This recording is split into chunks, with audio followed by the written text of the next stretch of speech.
But yeah, 10 years since Arkham Knight, and I still remember it so vividly. I'm very tempted to give this one a fresh play for the anniversary. I remember being intrigued by the story, and I'm not sure if it's revisionist history to say that everyone kind of knew what the twist was going to be. I think there was an element of mystery as to who was the Arkham Knight who was the villain of the game. And I think it's interesting at this moment in time as well, with the Switch 2 just coming out, to think about what are the games that are really going to sell a system or get people motivated to find a way to get into that ecosystem. I don't think the Switch 2 quite has that yet, although it has obviously sold very, very well. Other than Mario Kart, what are people going to buy it specifically to play? I remember playing Arkham Knight, absolutely loving it, racing through it. And there are bits of it that are still somewhat derided in the fan base. I remember the idea that the Riddler had gone away and made a series of basically go-karting tracks around the city for Batman to drive around in his Batmobile. Maybe slightly stretched the vaguely kind of gritty and could happen in real life vibe that those games were kind of half going for. I mean, it's a lot of effort on the Riddler's part. Those bits were quite fun. They were more fun than like the bomb disposal things that you also had to do in the Batmobile. I thought it was a great story, and as like my first experience on a new console, I remember being blown away by how big the world was, how kind of dense it was.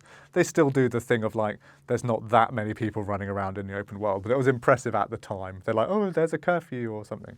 But I remember loving it, and that game had some huge story beats towards the end as well, that more recently the Suicide Squad game kind of had to reckon with, of like, wait, how is Batman alive? I think there was like a 100% ending that would kind of explain, would leave enough of a breadcrumb for them to bring Batman back and then kill him again and then bring him back again. I've got hope that this franchise will come back.